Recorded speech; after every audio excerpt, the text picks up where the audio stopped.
E aí, pessoal, sejam bem-vindos. Mais um episódio do podcast Arquiteto Digital, começando agora. Manga, não sei se você ouviu aí, mas agora a gente tem vinhetas. Né? Show de bola. Uma semana de podcast, agora já tem a vinhetinha aqui, contagem regressiva para começar. Imagina daqui a um mês que a gente não vai ter.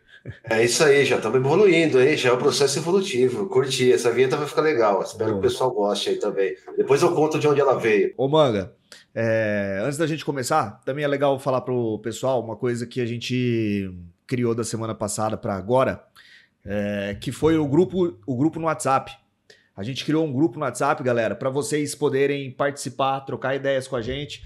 A ideia principal é formar uma comunidade que fala das mesmas coisas e se interessa pelos mesmos assuntos, porque é difícil a gente falar de coisas novas para o arquiteto e ter uma entrada forte, né? Às vezes a novidade ela soa como um ruído no nosso ouvido e a gente tem que estar aberto para esse tipo de coisa que a gente está trazendo aqui. Então a nossa ideia está sendo formar essa comunidade, tá? Trazer esse conteúdo até vocês, e o grupo é um jeito de vocês terem acesso a mim, ao Manga, e para a gente estar sempre ali, né, formando essa comunidade forte que fala das mesmas coisas, que gosta de tecnologia e usa da tecnologia na arquitetura. Porque as pessoas normalmente entendem a tecnologia como algo isolado, né? Acha que é instalar um software ali e você já está sendo um arquiteto tecnológico. E a gente está aqui para mostrar para vocês que vai muito além e que isso pode ser usado ao seu favor, na sua produtividade, na sua criatividade, enfim, tudo que diz respeito à criação aí, usando a arquitetura. Manga, hoje a gente vai falar sobre lifelong learning, que é o conceito de você permanecer aprendendo. Isso é uma coisa que, infelizmente, não faz tão parte da vida dos arquitetos. Muitos arquitetos acham que vão se formar e o conhecimento para por ali. Uma vez que você tem o diploma, é disso que você precisa e o resto é trabalho, é colocar a mão na massa. Esse conceito vem para quebrar um pouquinho disso e eu acho que é interessante você introduzir o assunto e falar pra gente de onde que vem tudo isso, o que você traz pra gente. Legal, Pedro. Bom, legal porque esse podcast é focado no arquiteto e no designer, no estudante, daquele que está início, meio de carreira, mas é bacana a gente poder falar sobre coisas que fogem um pouco do dia a dia do arquiteto. Porque eu acho que um grande problema que o arquiteto enfrenta, na verdade, é só conversar sobre arquitetura e só ler sobre arquitetura. Você é um especialista em arquitetura, você é um especialista em design, né? Mas você precisa ampliar também o teu repertório como empreendedor, o repertório como visão de mercado, como é que você está posicionado no mercado. Então, ter literaturas, né, ter acesso a livros que saiam, né, um pouco do meio só do arquiteto, é legal para poder também enriquecer a visão, né? Aumentar a tua biografia sobre o que você sabe, sobre o que você consegue discutir e conversar no mundo dos negócios. Eu acho que o lance do lifelong learning, cara, é uma coisa que vem muito forte, vem lá do Vale do Silício, o Vale do Silício fica na Baía de São Francisco, na Califórnia, nos Estados Unidos, cara, é um ambiente de mais inovação que a gente tem no planeta aí, todas as big techs estão lá, e os caras têm uma cultura de aprendizado que é muito foda, né? Você não vive verdades absolutas, né? Então as coisas mudam o tempo todo, e como é que eu acompanho a mudança das coisas se eu estou muito engessado aquilo que eu aprendi e estou muito fixo sobre aquela verdade absoluta, né? Então o lifelong learning é aquela visão de aprender a vida toda, ou melhor, uma aprendizagem contínua, ou ainda pode ser diferente, você dizer que você tem que aprender a aprender de novo, cara. O que é isso? Isso é uma coisa... A primeira vez que eu tirei isso, né, esse insight, aprender a aprender de novo, mas o que é? Eu gosto de pensar que o primeiro método, né, o primeiro aprendizado adulto vem da universidade, aí você soma todo aquele aprendizado que você traz da escola desde a infância, mas o primeiro método é o diploma. E o diploma, cara, tem um conhecimento muito linear, né? É um ensino totalmente tradicional, mercadológico e não empreendedor. A não ser que você está fazendo uma universidade de negócio, Mas você está fazendo uma universidade de arquitetura, se formou em arquitetura e design, então certamente você teve aí muito pouco do que é ser empreendedor, do que é ser dono do negócio, ou dono do que você produz. E você pode ser um colaborador de um escritório de arquitetura, mas você é dono do teu tempo de trabalho. Então você tem o teu produto, né? Você produz alguma coisa. E como é que eu trabalho isso com uma visão melhor, né? Conseguindo capturar que eu não preciso estar fixo nas ideias e naquilo que eu aprendi na universidade ou aquele conhecimento que eu trago como raiz, mas que eu posso desconstruir algumas coisas e eu preciso começar a aprender de novo, cara. Isso acho que é extremamente relevante para a carreira. O conceito do lifelong learning, então, é você se manter, se manter aprendendo, de forma muito resumida, para simplificar a conversa. Bastante resumida. E você pode pensar também, incluir nesse pacote aí, que muitas vezes o problema não é a falta de conhecimento, mas é o conhecimento obsoleto, cara. É você estar hoje estudando ou se dedicando a alguma coisa que, na verdade, você nem tem consciência que aquilo já é obsoleto. Então, você está dedicando o seu tempo em cima de um aprendizado, né, que você acha que é novo, mas já passou. Mas como que você se mantém numa coisa fazendo isso? Você se mantém aprendendo e entendendo que às vezes o que você está estudando já é obsoleto em um sistema onde surgem coisas novas o tempo todo, sem ficar ansioso, sem ter problema com a cabeça. Como que funciona isso para você? Cara, eu já me ferrei muito com isso aí, tá? Então é legal, essa pergunta sua foi bem interessante pelo seguinte: você tem que tomar cuidado, porque muitas vezes a disrupção vem mascarada de distração. Então tem que tomar muito cuidado, porque às vezes você acha que é uma coisa muito nova e ela é disruptiva e ela vai mudar as coisas, mas não basta de uma distração, aqui não serve para nada. Vamos pensar aqui na onda do metaverso, por exemplo, né, cara? Que é aquela onda que quando você tomar café na padaria, o cara do pãozinho estava falando sobre o metaverso com você, né? Então foi uma onda que veio, muita gente dedicou muito tempo nisso, eu mesmo dediquei um pouco de tempo nisso, valeu a experiência, porque eu mergulhei no universo de realidade virtual, de realidade aumentada. Então, muitas vezes a gente tem que tomar cuidado, porque a tecnologia, você precisa entender primeiro uma coisa: quais são os problemas que eu preciso resolver, né? Quais são os problemas que eu tenho, ou quais são os problemas que o mercado tem. E aí eu vou em busca do conhecimento para resolver esses problemas, né? Então, o aprender de novo é isso. Eu tenho algo que eu preciso resolver, tem um mercado que eu quero alcançar, e o que eu preciso aprender para poder mergulhar nesse mercado. É assim que eu consigo distinguir as duas coisas. Muita coisa vem caracterizada de novidade, e hoje em dia é o FOMO, né? O Fear of Missing Out, e o medo de ser deixado de fora. Você quer estar sempre antenado à última novidade, à última tecnologia que saiu, e muitas vezes você só está se distraindo de aprender algo que vai te trazer resultado de verdade, uma metodologia. E isso faz a gente voltar um pouquinho no tema que a gente conversou na semana passada, das ferramentas. Às vezes você se apaixona por uma ferramenta sem entender a filosofia dela, sem entender o que ela pode te proporcionar de verdade, e você acaba pulando de galho em galho, porque sempre vai surgir algo mais novo do que o que você usava ontem.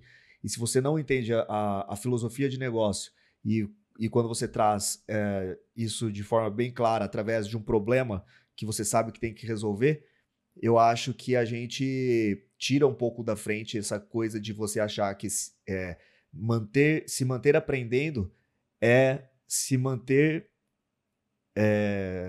Relevante. Mas assim, você muda a questão de achar que você ter que se manter aprendendo, achar que você tem que estar sempre usando a ferramenta mais nova que surgiu. Nem sempre é bem por aí, né? Não, não é. Não precisa ser o lançamento, a novidade, o que está funcionando hoje. A gente falou no programa passado, uma coisa que foi legal, que eu falei para você que eu sinto que tudo isso na arquitetura digital começou com o Frank Gehry, né? Isso começou lá em 1990, né? Quando ele começou a projetar o Governhard de Bilbao. Então você vê que a gente está falando de um assunto que é atual, mas ele começou há 35 anos atrás, né? E até hoje a onda dele está chegando, né? Sobre fabricação digital, softwares capazes de calcular estruturas que antes eram impossíveis com cálculos matemáticos feitos de forma manual. Então, não é o que está acontecendo exatamente agora, né? Por isso que o foco tem que ser no problema. Eu tenho um problema e eu vou procurar a solução, e qual é a ferramenta de tecnologia emergente que pode me ajudar a resolver esse problema. Só que aí tem um problema que é característico do arquiteto, né? A gente falou, né, do cara na zona de crise, na zona da negação, porque tem um cara que, na verdade, ele nem sabe capturar quais são os problemas do mercado. Né? E isso é muito limitado pela falta de informação, cara, eu acho. Né? Então, você dedica muito tempo às revistas de arquitetura, às plataformas, a ficar olhando o que os arquitetos estão fazendo por aí no mundo, e muitas vezes você não olha, não tem um horizonte, não tem um olhar para outros conhecimentos que possam te ampliar o horizonte, mudar a sua mente, você começar a olhar as coisas de uma forma muito mais voltada ao negócio. Porque no final do dia, né, cara, tudo é negócio. Seja você o titular de um escritório de arquitetura, seja você o colaborador do escritório de arquitetura. No final do dia, se resolve, é dinheiro, é negócio. Então, como é que eu consigo capturar mais dinheiro e mais negócio sendo mais eficiente? Conhecendo sobre mais assuntos, né, cara? Conseguindo navegar em outros tópicos. E o que você acha que atrapalha o arquiteto? O que eu vejo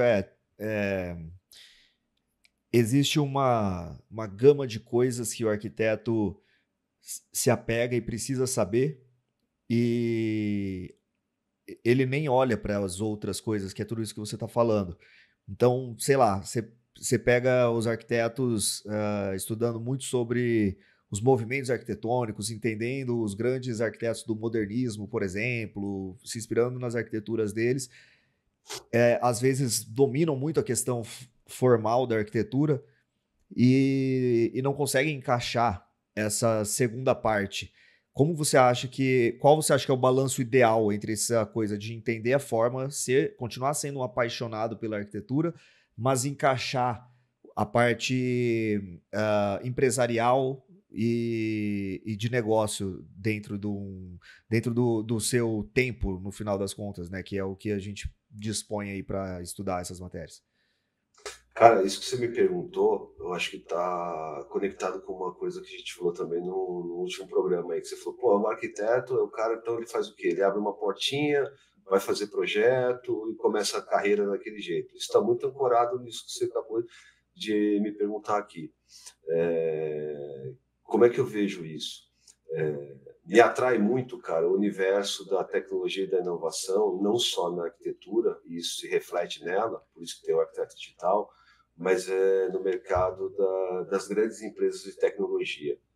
Então, quando você vai olhar esses caras, como é que esses caras conseguem criar tantas coisas incríveis que a gente usa hoje? A gente está aqui hoje fazendo esse podcast, cada um num lugar, e a gente está gravando isso aqui com um certo nível de excelência, de áudio, de vídeo.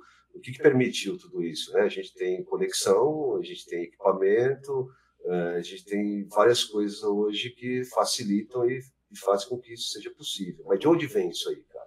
Isso vem do universo das big techs, das grandes empresas que criam tecnologia. Então, quando eu falo que o arquiteto tem um repertório limitado a só ler sobre arquitetura, é isso. Eu acho que é importantíssimo você olhar para como as grandes mudanças no mundo acontecem. Então, o arquiteto tem uma certa visão de quando ele olha uma tecnologia que está aparecendo aí, né, cara, pelo menos conseguir capturar e pensar, né, porra, como é que essas grandes empresas conseguem criar tantas coisas assim, conseguem ter um valuation de mercado tão grande, né, sendo tão disruptiva, e todo dia tem alguma coisa nova, todo dia tem alguma coisa acontecendo, e os caras estão sempre criando. Claro que tem coisas que não servem para muita, né, não tem grande valia, mas muitas delas mudam o mundo, né, cara? Então, o arquiteto tem um pouco de um olhar para o mercado de tecnologia e inovação, além da arquitetura, cara, faz com que ele consiga começar a criar uma mentalidade que o que faz capaz de capturar os movimentos, cara. Então, o que eu quero dizer com isso? Os movimentos. Pô, vamos pensar que você... eu não tenho um slide sobre isso aqui, mas vou tentar ser visual, tá? Vamos pensar que você tem um radar, cara. Você tem um radar. Você está no meio desse radar e você fica parado. E ao seu encontro vem várias coisas, cara. Você não tem como sair dali. Quer dizer, você tá parado ali e o mundo vai evoluindo ao seu encontro. Não é você que evolui o encontro do mundo. O mundo evolui o seu encontro, né? E você está na arquitetura. Então, você parar para pensar nesse radar, o que está vindo no teu encontro? Que você nem capturou ainda. Vou dar alguns exemplos aqui, tá? Porra, o arquiteto precisa saber que é o encontro dele vem vindo a fabricação digital, vem vindo a construção digital. Mas o que está embarcado nisso da fabricação digital? A impressão 3D. O que está dentro da construção digital, além da impressão 3D? A automatização de processos. Pô, legal, se isso está acontecendo, tem evoluído, eu preciso aprender um pouco sobre isso. Agora, quando você olha isso com uma distância muito grande, nem chega perto, porque você conserva o teu trabalho como ele sempre foi, é isso que falta, a visão do aprender de novo, sacou? É você conseguir ter um mínimo de esforço de olhar o que está vindo ao seu encontro. É você parar, pô, peraí, eu estou aqui nesse lugar, dentro do meu escritório, no meu trabalho, mas o que está acontecendo em volta de mim? Como é que as pessoas estão fazendo levantamento de obra hoje? Tirando medida com a trena ou escaneando o espaço? Né? Como é que as pessoas estão trabalhando? Né? Como é que as pessoas estão produzindo com mais eficiência? Então, ter um pouco de curiosidade direto nas empresas de tecnologia e inovação faz com que você consiga treinar um pouco mais os olhos da sua mente para poder você começar a aprender de novo. Só que dentro da arquitetura. A analogia do radar, então, é você não sai da arquitetura, mas você vê coisas que tenham relação com ela, não necessariamente de forma direta. Então, tipo assim, você não vai ficar só observando o arquiteto. Você vai ver... para o mercado.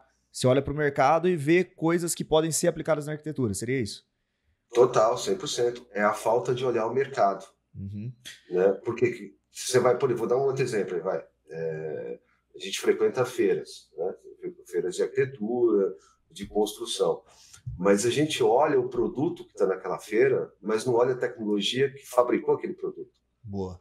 Não vê o que está por trás, entendeu? Quanta tecnologia tem embarcada naquela novidade que você está olhando numa feira de arquitetura e construção. E, né? ô Manga, te interrompendo um pouquinho, até como foi produzido e será que a gente poderia produzir, né?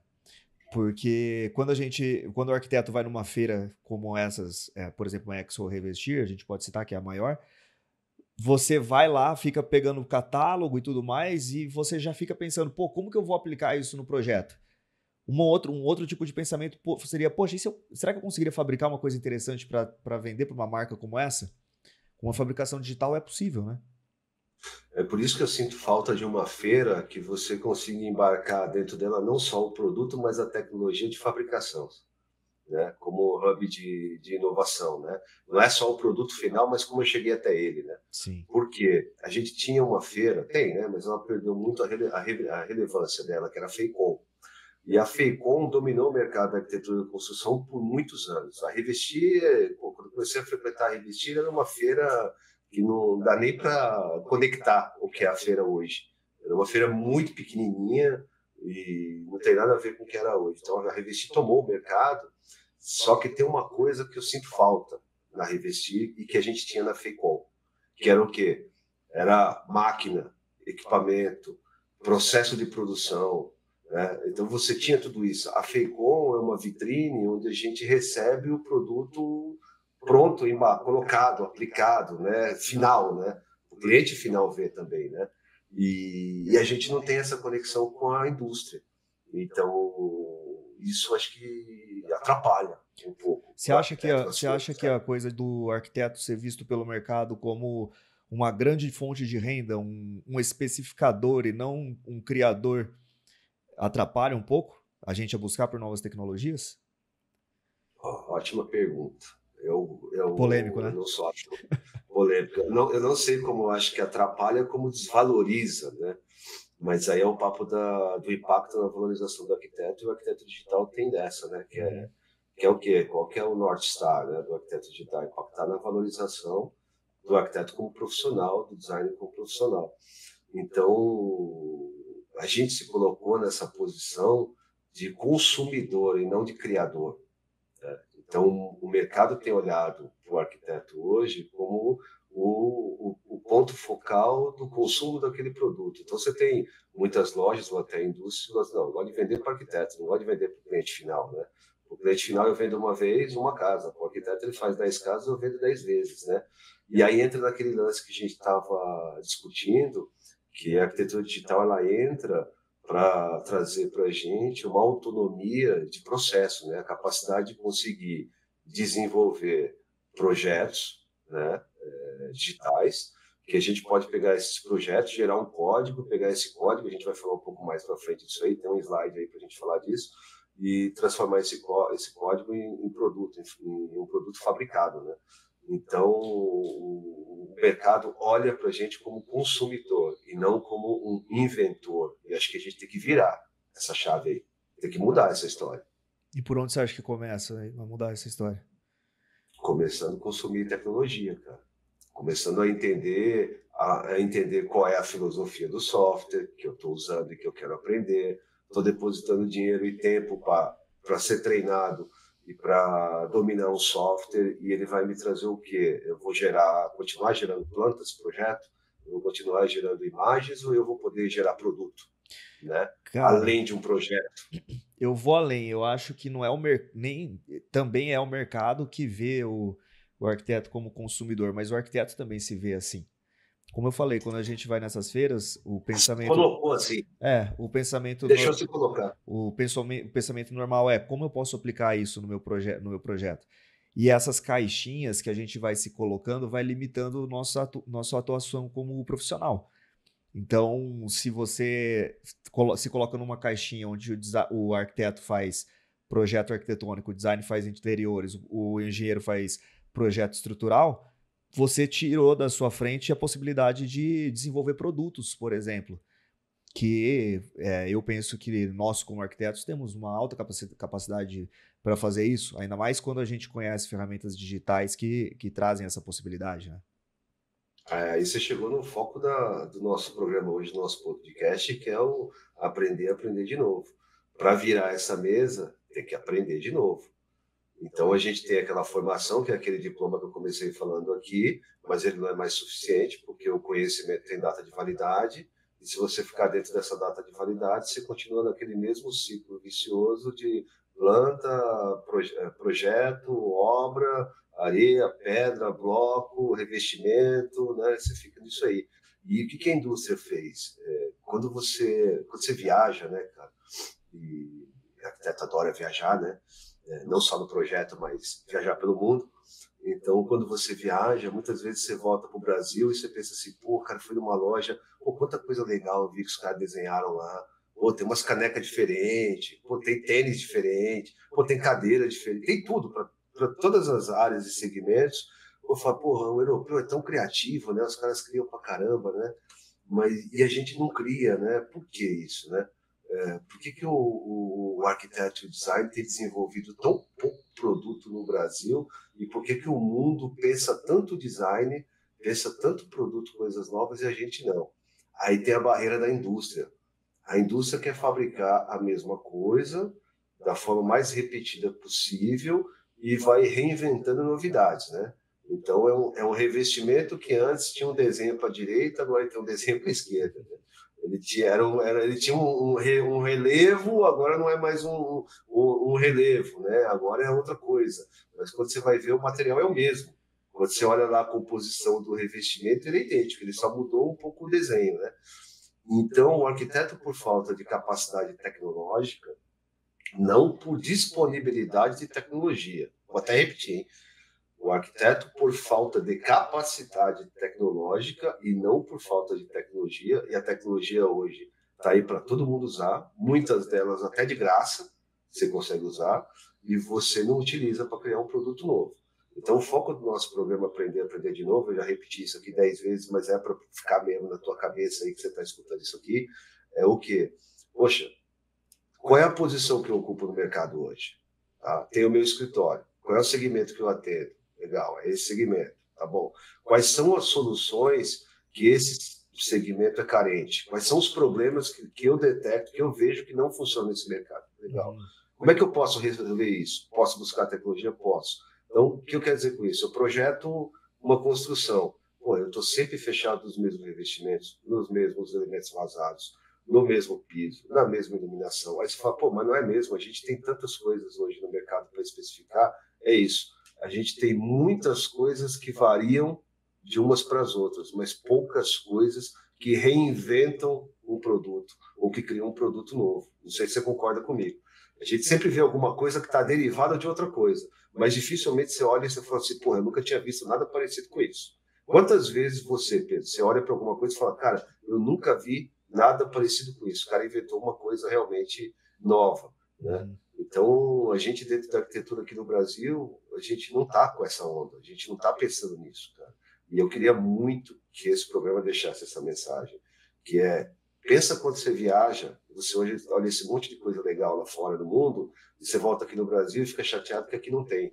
Então, começa a pensar nas coisas que você vê que é legal lá fora e não tem aqui, e você pode começar a resolver o problema aqui, começa a criar com tecnologias emergentes.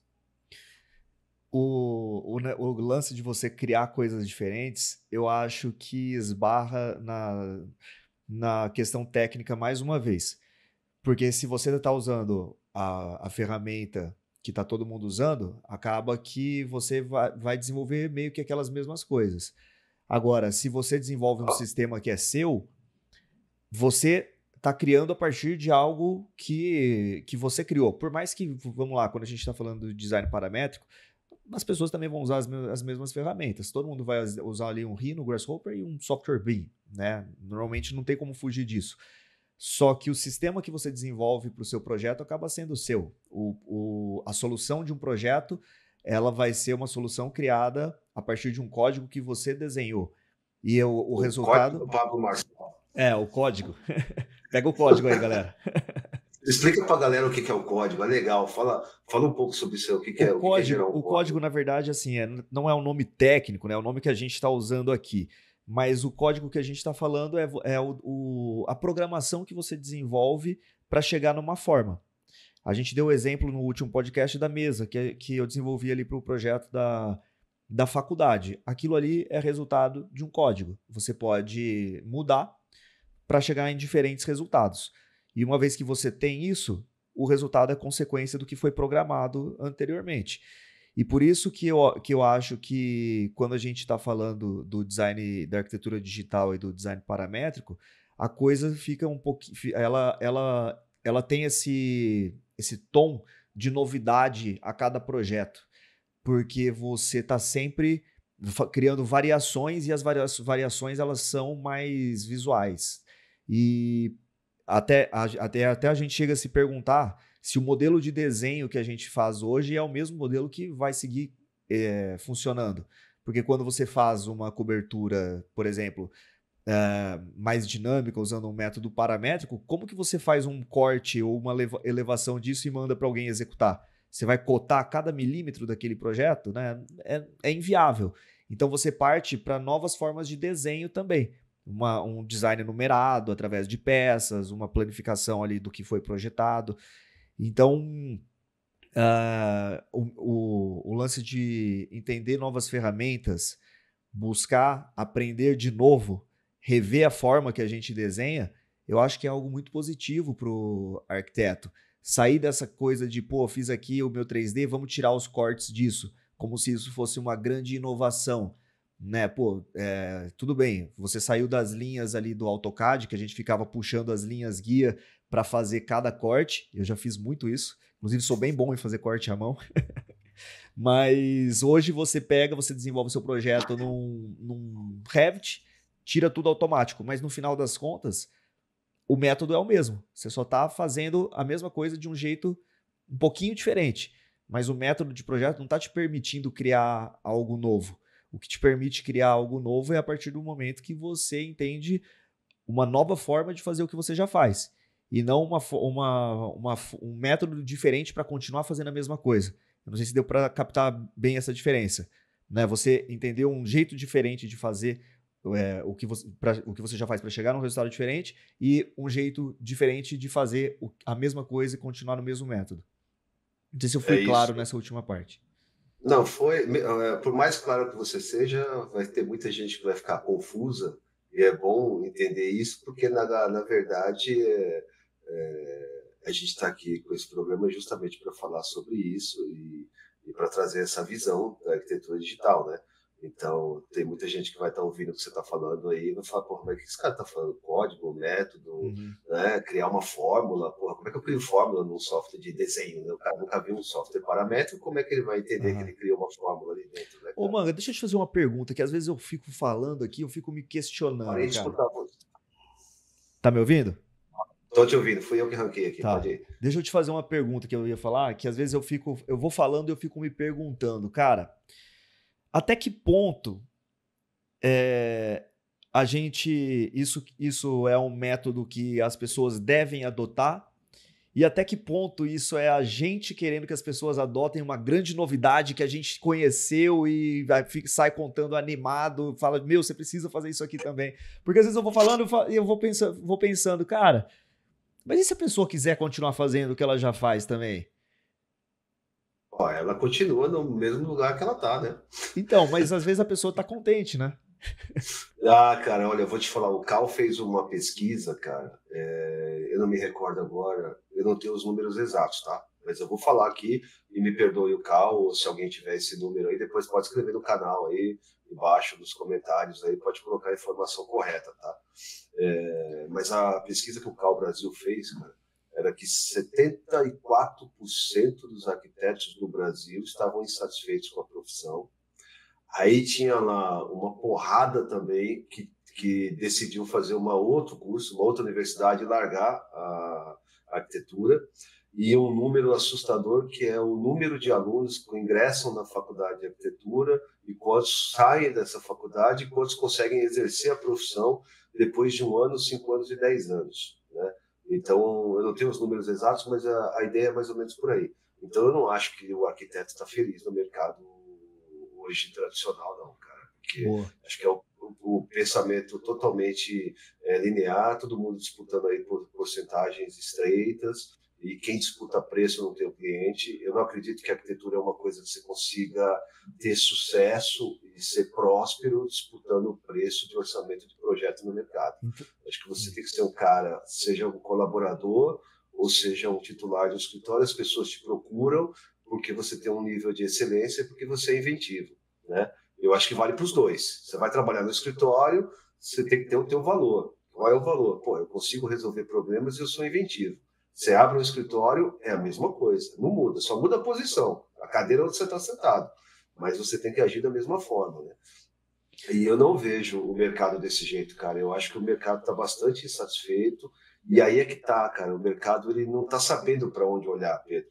Mas sabe o que eu noto? Sinto muito isso, cara. Cara, eu sou muito empolgado. Eu, tipo assim, eu vejo às vezes uma coisa que eu sei que é boa e eu quero converter todo mundo para aquilo. E eu já fiz isso algumas vezes. Aqui no projeto Jovem Arquiteto, quando eu comecei, cara, eu passava curso de V-Ray para SketchUp. Era o curso que mais saía, enfim. Depois eu comecei a estudar um pouquinho mais, aí eu entendi o 3ds Max e o Corona. Eu falei, galera, olha isso aqui, olha que massa, né? Vem pra cá e tal, tentei converter a galera. Depois eu comecei a estudar o D5, depois eu comecei a estudar o Rhino, enfim, eu tive várias mudanças. Então eu não sou um cara apegado ao software, mas eu sempre tento trazer a galera, mostrar pra galera o que eu tô tendo acesso. E a sensação que eu tô agora não, né? Desde que a gente entrou na pós aí, e antes disso, porque a pós é consequência de um interesse que veio de antes, é que a gente está tendo acesso a coisas que normalmente não são faladas. É uma conversa que a gente tem até constantemente lá, né? Poxa, a gente fala de coisa tão legal aqui, a gente fica animado para fazer tanta coisa, aí a gente sai daqui, a gente vai falar, explicar do que a gente está falando e a gente não encontra par para falar, a conversa não desenvolve. Então, eu já tentei tentar convencer a galera a estudar um pouquinho mais do Rhino, por exemplo, entender o Grasshopper, parametrizar, por menor que seja, cara, um balcão do projeto, um painel na parede, sabe? Mas eu noto que é uma barreira grande ainda. Eu percebo que é tipo quando eu era moleque E eu chegava com um desenho bonito para mostrar para minha mãe. Ela falava, tá, legal, filho. Ó, vai lá pro seu cantinho. A sensação que eu... Fiz isso hoje com meu filho. Fiquei com a consciência pesada agora, cara. Então, é mais ou menos a gente com o design paramétrico. A gente chega para falar disso para um arquiteto que é mais conceito. Cara, eu tenho uma história muito legal para contar. Daqui a pouco eu volto, senão eu vou começar devagar aqui.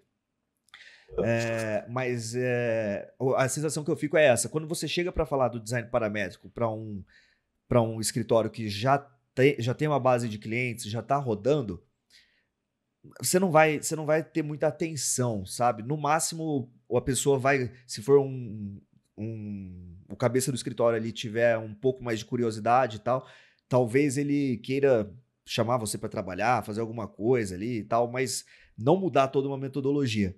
Eu tava, só para contar uma história que envolve isso, eu faço bastante 3D para imobiliárias, né? Então o pessoal vai fazer ali o lançamento, me chama, tal, a gente desenvolve 3D do condomínio e tudo mais.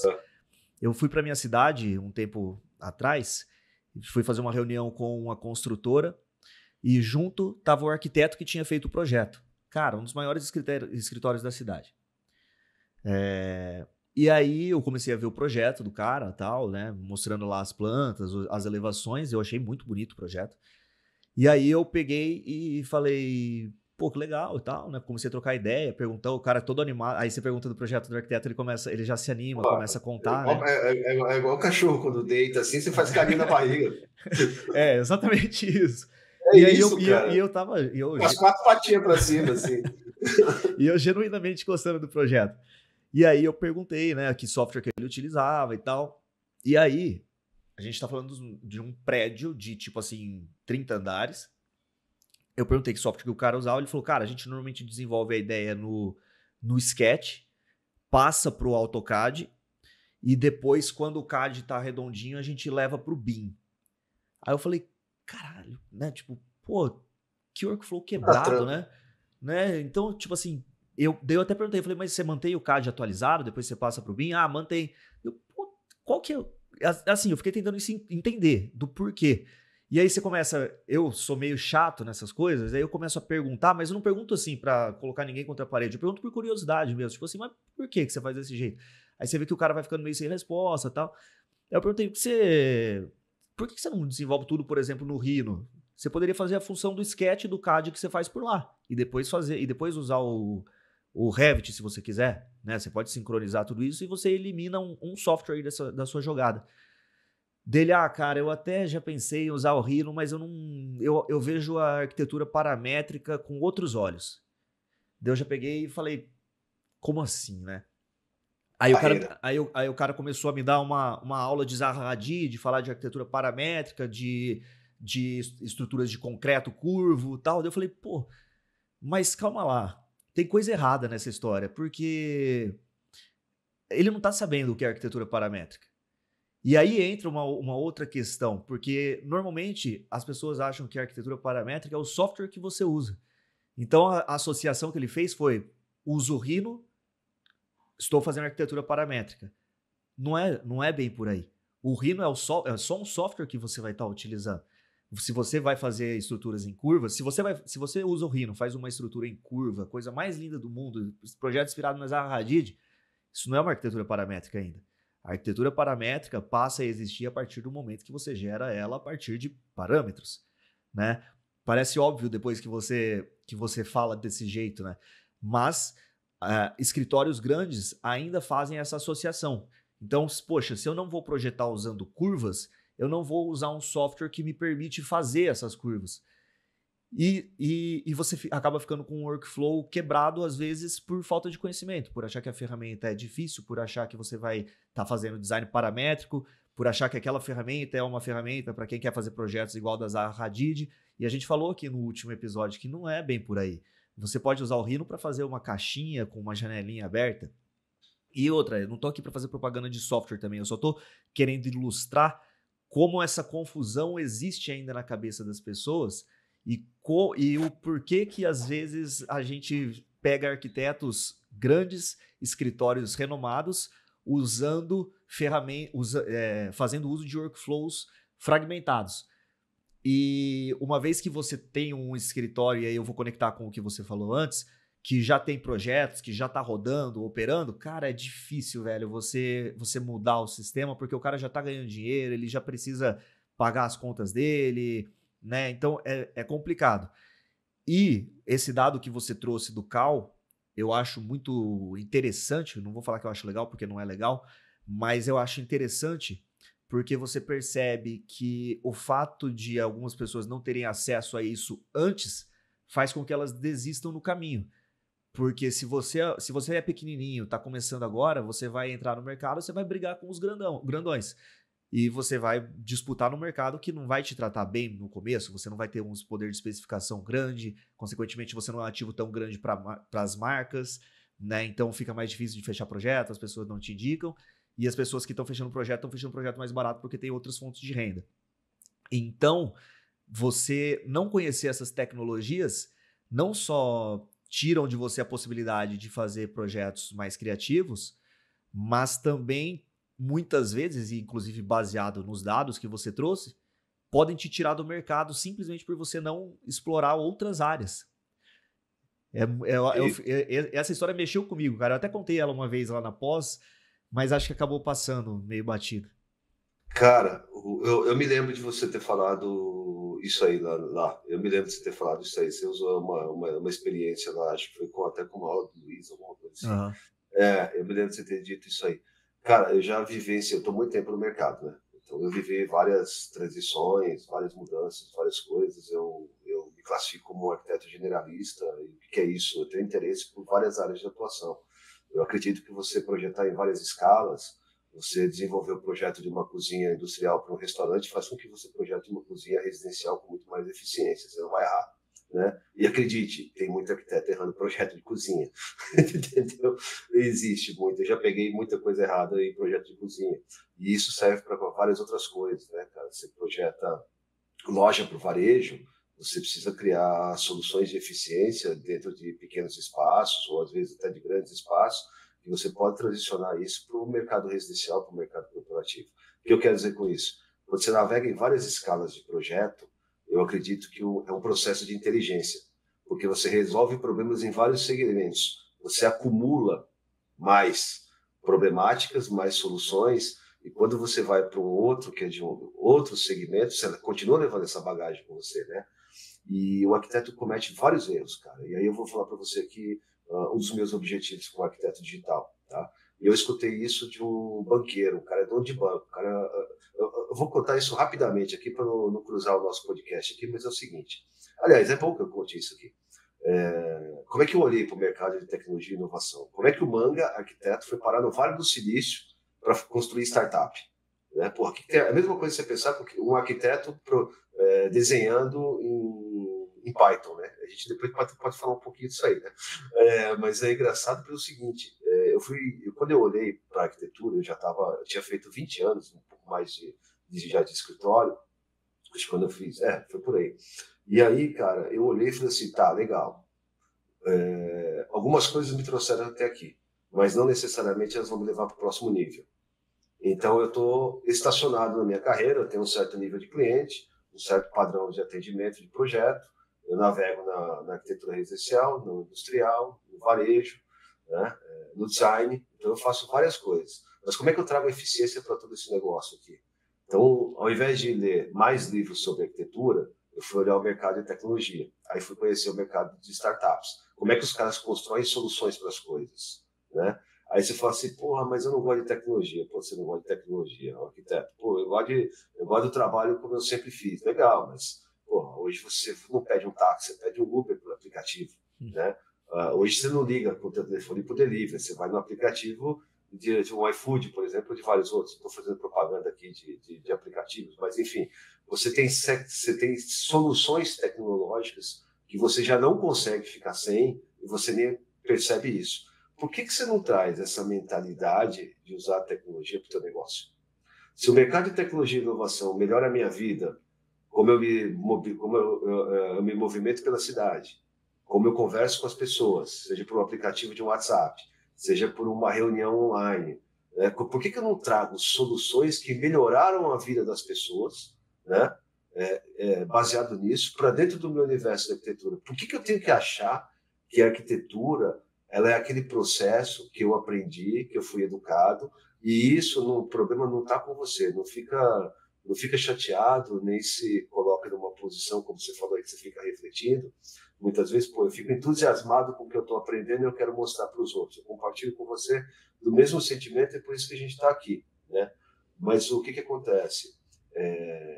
A gente foi educado num processo e num sistema onde a escola foi criada como uma repetição da indústria.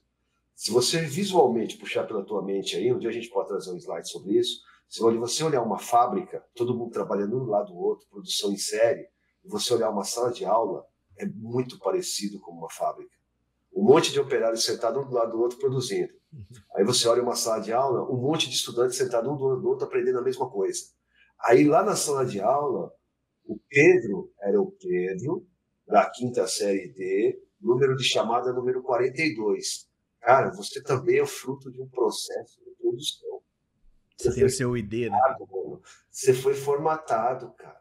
Então você foi educado a pensar como você pensa hoje, né? Como eu pensava, né? Como todo mundo que está aí assistindo pensa, né? A grande maioria que está vendo isso. Então, por quê? Porque você foi formatado a ter um pensamento linear sobre as coisas.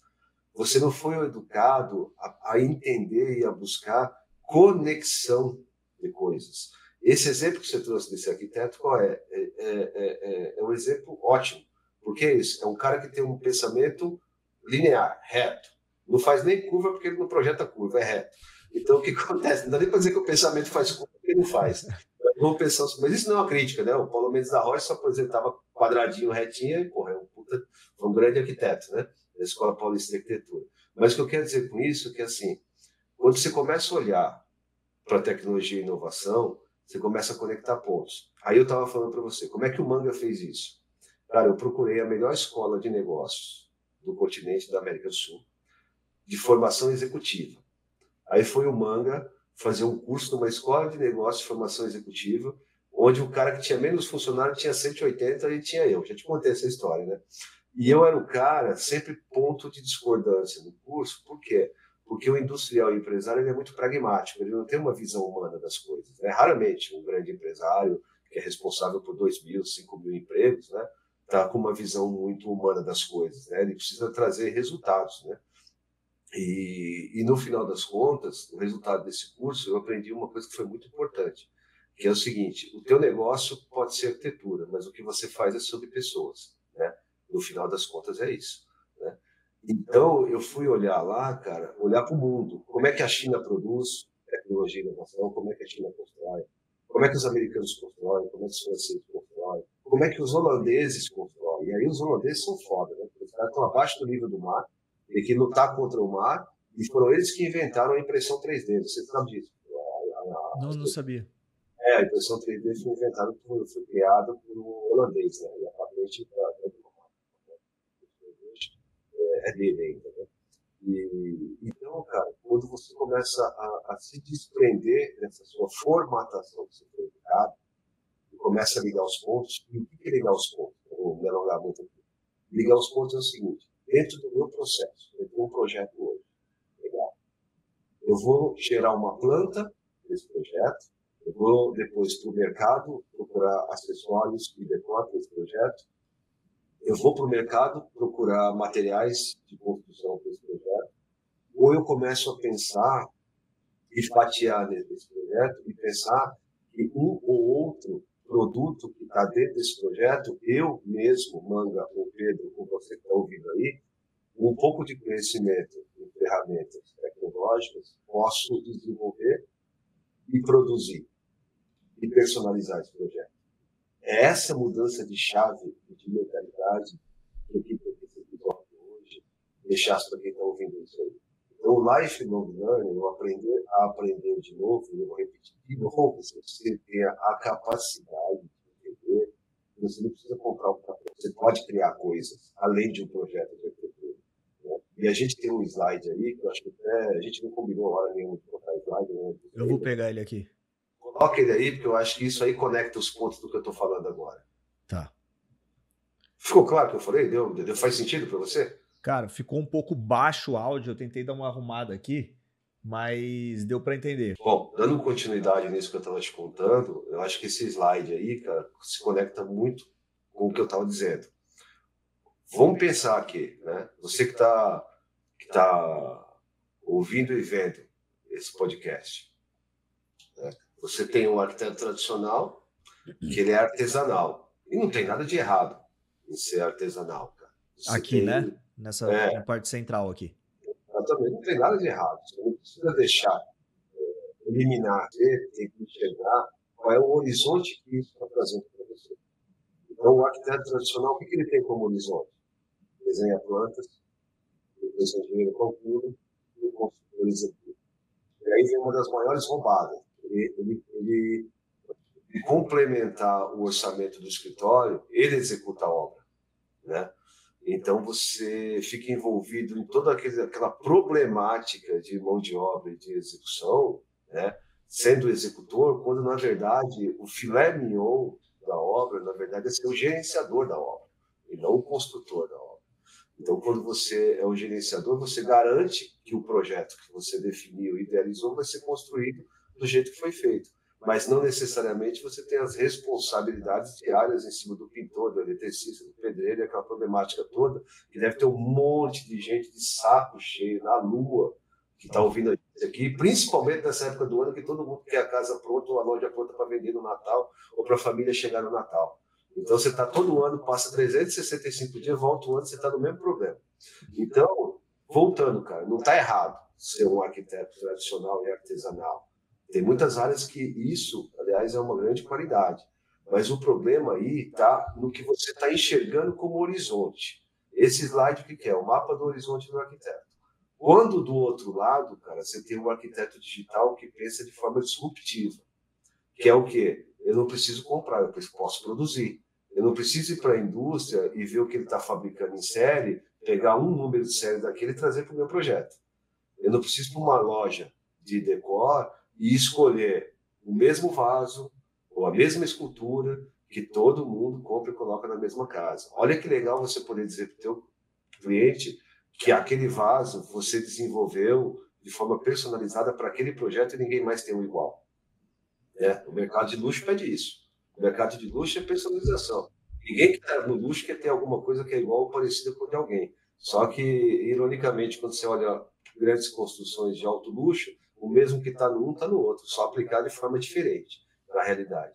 Então, o arquiteto digital, cara, ao invés de ele desenhar plantas, ele modela sistemas. Ao invés de ele enviar para o engenheiro calcular, ele gera o código. E ao invés do construtor executar, cara, a máquina fabrica. E aí você que está olhando isso aí, não tem nenhum problema estar confuso. Porque se você estiver confuso, é sinal que você está ficando lúcido. Você está começando a ganhar consciência de que você precisa olhar para o lado do arquiteto digital e ser um pouco mais disruptivo com a sua produção, Pedro. Sacou? Esse slide traz bem essa visão da missão do arquiteto digital, que é mostrar os dois lados. O que tem como horizonte de um lado e o que está como horizonte do outro lado.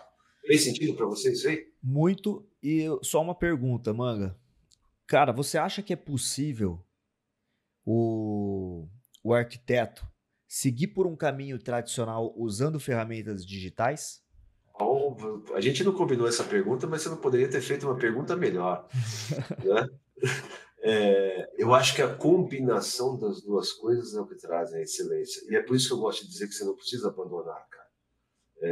Eu já falei, cara, o arquiteto é apaixonado. Você é um puta apaixonado pelo que você faz. Eu sou um puta apaixonado. Eu não consigo acreditar que o cara faz 5 anos, né? Uma pessoa faz 5 anos uma faculdade de arquitetura, você não tem paixão por aquilo, entendeu? São poucas as pessoas que entram num curso desse que não têm aptidão para isso. A grande maioria que está, não sei se você concorda comigo, olhando para o curso de arquitetura que você fez, mas a grande maioria que está no curso de arquitetura tem habilidade para fazer arquitetura. Uns podem ter mais habilidade e talento, outros podem ter menos, mas tem um olhar específico. Pô, senão eu teria feito odontologia, medicina, contabilidade, entendeu? Nunca estaria fazendo arquitetura, né? Mas eu acho que o lance, cara, é você modelar sistemas para poder compor plantas e objetos, cara. é você calcular uma estrutura através da geração de um código, cara. É o construtor executar o que a fábrica ou que a máquina fabricou com o código que você produziu. Olha quando você fecha isso aí, ó. Não sei se dá para ver minha mão aí, mas olha quando você fecha isso aí, cara. Você fecha essas duas coisas, é como se você dobrasse esse horizonte de um lado e do outro. Quando você combina isso, cara, aí você começa a entender o jogo. Aí você está num game diferente. E você consegue fazer o projeto na escala que você faz, que não é a escala da Zaha Hadid, e não precisa ser, né? Mas é aquele projeto que você faz de um consultório, de uma loja, de um apartamento de 60 metros quadrados, de um apartamento de 600 metros, de uma casa de 2.000 metros quadrados, sendo você o titular ou sendo você o colaborador.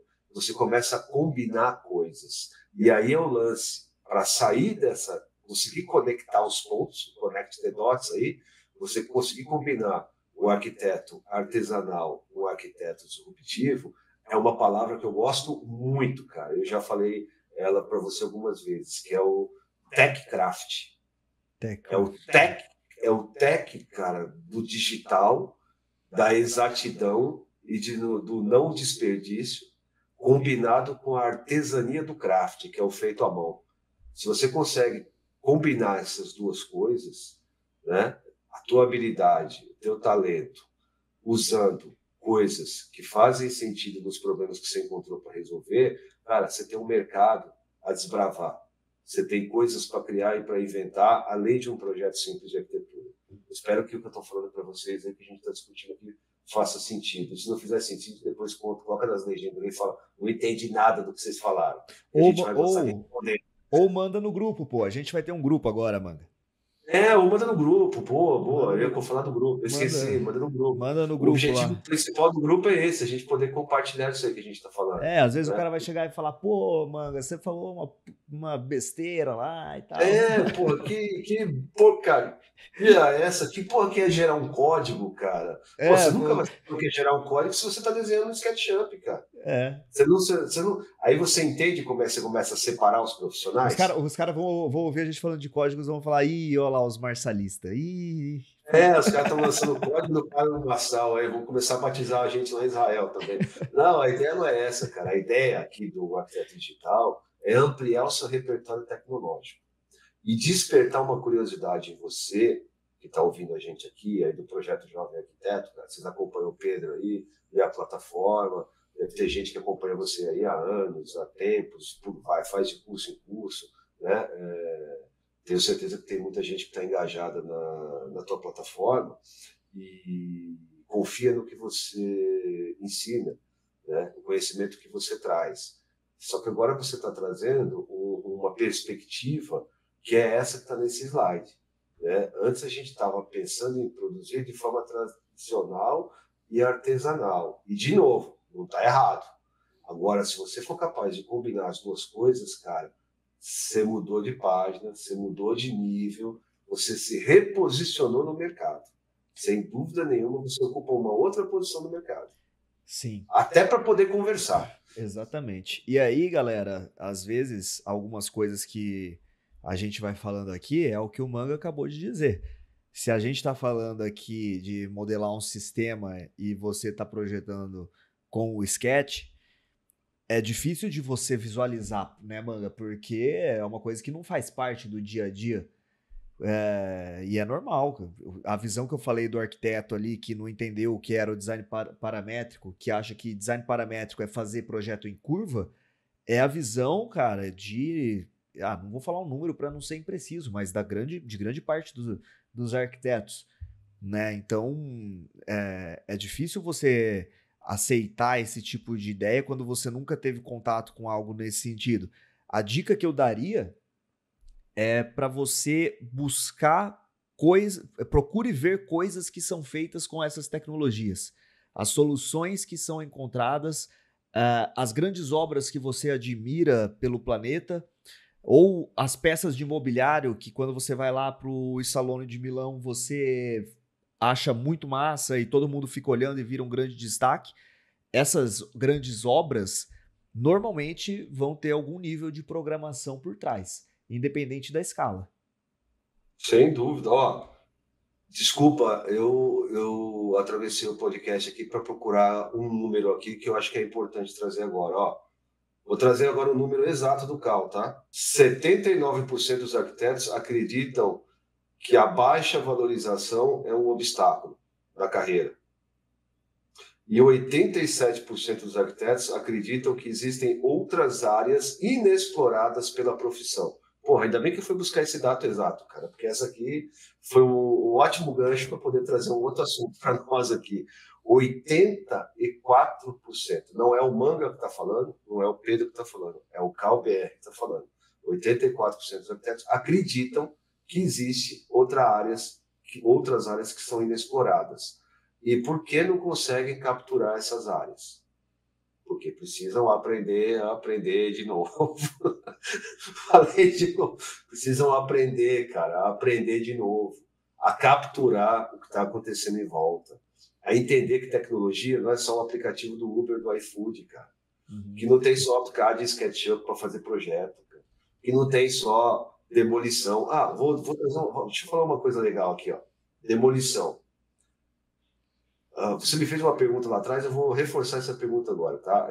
Que a gente estava falando sobre estar entusiasmado em querer mostrar para o outro o que você está vendo, né? Então, o que acontece? A gente não está entusiasmado, a gente trouxe esse slide aí, que é uma reflexão profunda do que você olha, porque se você não estiver olhando, cara, para a tua profissão e vendo problemas, eu não sei que tipo de projeto você está fazendo. Então, você tem, do outro lado, outras perspectivas. E a pesquisa, o censo do Brasil inteiro, que é o BR, os números mostraram isso. São números reais, são dados científicos do CAL. Então, quando você olha para você, cara, você tem que olhar nesse lance do aprender de novo, como se você fosse uma obra em retrofit. O que você faz, Pedro, quando você pega um retrofit para fazer? Tira tudo que é velho. Tira tudo que não vai ser usado, vai. Você adora fazer isso. Você até passa uns tempos lá dentro da demolição para ver o cara metendo a marreta que você acha interessante. Você quer ver o cara tirar o revestimento da parede, quer ver o cara tirar o piso, derrubar a parede que está dividindo dois ambientes que devia ser uma puta cozinha open space, você tinha uma copa e uma cozinha separada, porque a cultura era outra. As pessoas usavam a casa, o apartamento de uma outra forma. Por quê? Porque o mundo desencaixou. É diferente agora. O que era uma família antes não é igual ao que é uma família. O conceito de família que a gente tinha antes é diferente do conceito de família que a gente tem hoje. Porque o conceito de fazer arquitetura é o mesmo. O conceito da gente se comunicar hoje é totalmente diferente como a gente se comunicava antes. Então o mundo, cara, deu um giro imenso. E o arquiteto está parado no mesmo lugar, cara. Então, não estou aqui para te convencer de que existe um outro jeito de fazer. Sabe por quê? Porque é muito óbvio que existe outro jeito de fazer. É você que não teve o despertar ainda.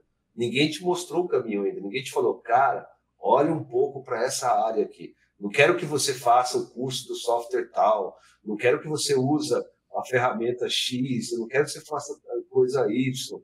Mas eu quero que você tenha um olhar para as tecnologias emergentes e que você consiga entender que a cultura mudou. E que, assim como o retrofit, você precisa mudar todo aquele espaço e trazer aquele apartamento que estava lá na década de 60, que as pessoas se comportavam de uma forma, aqui para 2025. Lá nos anos 60 você tinha uma televisão na sala. Aqui em 2025 você tem uma em cada lugar. Você tem uma em cada dormitório, você tem uma na cozinha, né? Você tem televisões espalhadas pela casa inteira. Então, você continua fazendo um projeto igual. Os caras faziam na década de 60. A diferença é que o chaminha do card não está puxando na prancheta. A diferença é que você não está fazendo perspectiva com 2 pontos de fundo, está fazendo SketchUp. Cara, eu vou além. Pensando do mesmo jeito. Dá para voltar. No futuro. Dá para voltar no exemplo do BIM. A galera acha que a tecnologia está em projetar em BIM. O BIM acelera o seu desenho, mas o que você faz não necessariamente mudou o desenho. Tá me ouvindo? Tô. Ah, tá. Eu bati no microfone aqui, desculpa. Então, o que você faz não necessariamente mudou. Você troca a ferramenta, faz a mesma coisa. Às vezes você tem uma baita de uma ferramenta na mão que te possibilita fazer um monte de coisa, só que você continua fazendo a mesma coisa. Pô, eu te contei de um cara que me mandou uma mensagem, um especialista em impressão 3D, né? É um cara que me ajudou muito, me ensinou a mexer com as impressoras 3D. E ele viu o programa, e ele não é arquiteto. Só que é um cara que tem uma visão de mercado que ele trabalha com impressão 3D no mercado de joalheria, trabalha com impressão 3D no mercado farmacêutico, trabalha com impressão 3D em várias áreas, né? Na área de brinquedos, né? E ele falou assim, cara, a mensagem mais interessante que eu vi que vocês colocaram no podcast é o seguinte: não adianta mudar o método, não adianta mudar a ferramenta se você não muda o método de pensar. Então você está repetindo a mesma coisa. E o cara não é arquiteto, ele precisa entender isso aqui que a gente está falando. Né? Então, muito do arquiteto digital aqui, na real, não é só sobre a ferramenta. É sobre como você consegue ter o pensamento que aquela ferramenta te permite. É o que você vai fazer com aquilo. Ô, Manga, eu acho que nos próximos episódios, algo que a gente pode fazer é trazer para o pessoal alguns exemplos de coisas que estão sendo feitas. Porque eu sinto que às vezes eu me pego tendo alguma dificuldade porque eu tenho uma coisa que assim, conforme eu vou falando, eu vou tentando entender a minha argumentação. Então eu fico pensando assim, será que esse argumento está sendo convincente? E eu já, em vários momentos da minha vida, eu percebi que, cara, você pode falar o quanto você quiser, a pessoa só vai entender quando você mostrar. Isso já aconteceu várias vezes. Por exemplo, uma vez eu tinha que convencer meu ex-sócio, eu tenho uma relação muito boa com ele até hoje, então posso falar isso aqui. Eu tinha que convencer ele a lançar a plataforma. Antes a gente vendia todos os cursos separados. Eu queria pegar todos os cursos e vender junto, num pacote. Daí ele ficava naquela, pô, mas será e tal? E eu, puta, cara, vamos fazer, é legal, vai ser bom. E aí, eu não consegui convencer, o que eu fiz? Eu cheguei a abrir o Photoshop, montei um monte de coisa, montei todas as interfaces da plataforma, falei, ó, isso aqui que eu tô pensando. Cara, a gente lançou e foi um sucesso absoluto. Então, é legal, às vezes, a gente ilustrar algumas coisas. E eu tô falando isso porque é interessante a gente começar a trazer alguns exemplos pro pessoal aí a partir do próximo episódio.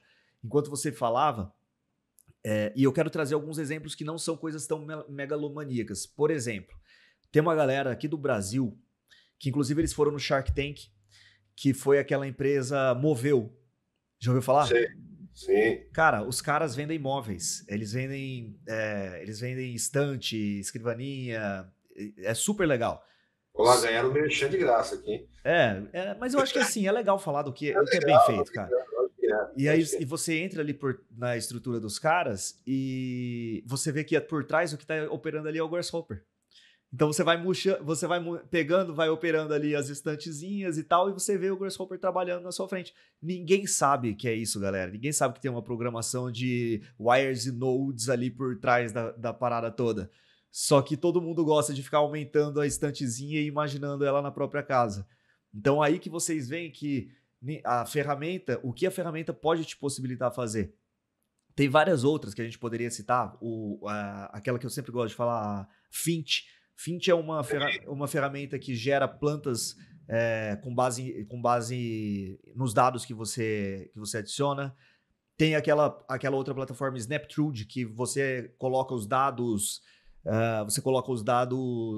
de localização e ela consegue puxar a legislação de alguns locais do mundo para colocar índices urbanos e você não tem mais que ficar pesquisando um monte de coisa.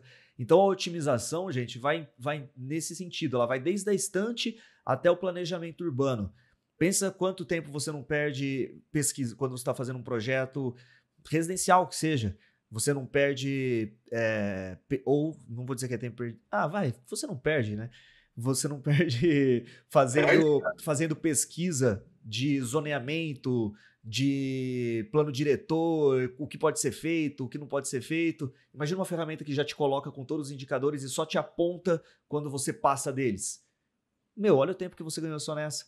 Você pegou a fase mais burocrática do projeto e você transformou ele em uma programação.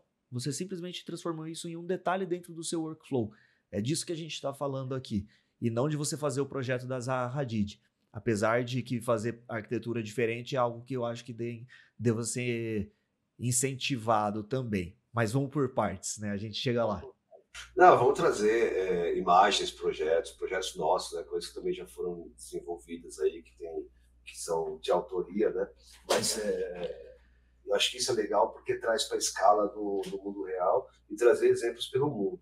Mas eu acho que o nosso objetivo aqui, ele vai evoluindo de acordo com o programa vai correndo, né? A gente está no segundo episódio aqui. Aliás, se você que assistiu o primeiro, está aqui no segundo aqui, valeu de estar aqui com a gente. É legal porque tem um storytelling aí, né? Mas nem todo mundo vai fazer isso. Vai ter gente que vai assistir o quarto, o quinto e não sabe o que rolou no primeiro, o segundo. Fica aqui o incentivo para quem está escutando, o quarto e o quinto que vão vir aí ainda. Galera, peguem todos eles e escutem na sequência. O Manga tem, como eu falei no primeiro episódio, eu abri falando aqui, o Manga tem uma cabeça muito louca, mas ele tem muita informação que eu aprendo muito toda vez que a gente senta para conversar. E cada conversa dessa aqui é um aprendizado muito grande.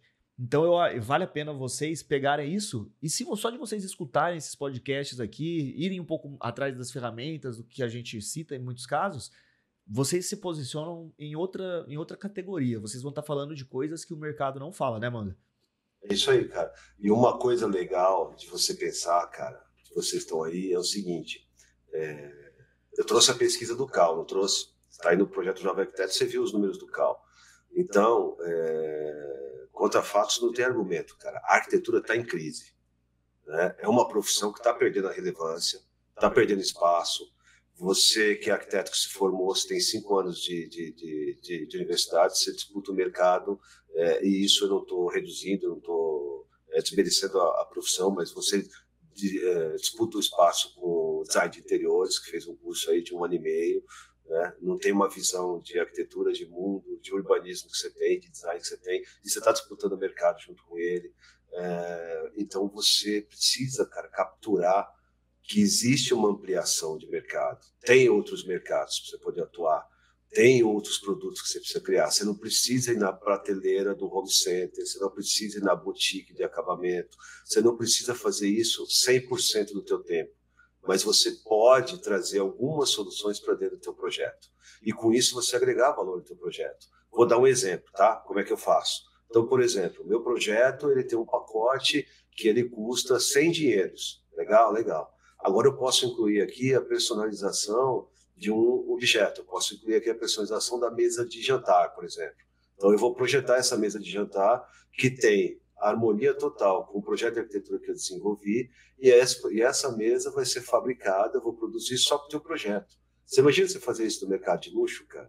Você tem vários mercados que você atua, mas você pode fazer isso no mercado do varejo. Quer dizer, o varejo, o que acontece? Ele está vivendo uma crise ferrada com o digital. Então, o que faz uma pessoa ir até uma loja hoje, Pedro? O que faz um cara ir numa loja hoje? Cara, só se for alguma coisa que ele não consegue comprar online. Mas quem projeta a loja? Pô, eu falo isso porque eu projetei e projeto as principais marcas do varejo do Brasil, né? Criei conceito das grandes marcas aqui do Brasil. E quando eu falo criar conceito, você cria um conceito de loja, cria o flagship e depois replica as franquias e isso para o Brasil inteiro, né? Então, para você conseguir replicar, o modelo tem que ser assertivo, você tem que acertar. E no mundo onde você tem que disputar espaço, né, de uma loja física com uma loja digital, como é que você consegue atrair o cliente através da arquitetura? Porra, uma experiência de loja que possa personalizar o produto. Vou dar um exemplo para vocês aqui. Vou dar um exemplo do cara da Chili Beans, do Caíto. Porra, o que ele fez com as lojas da Chili Beans, cara?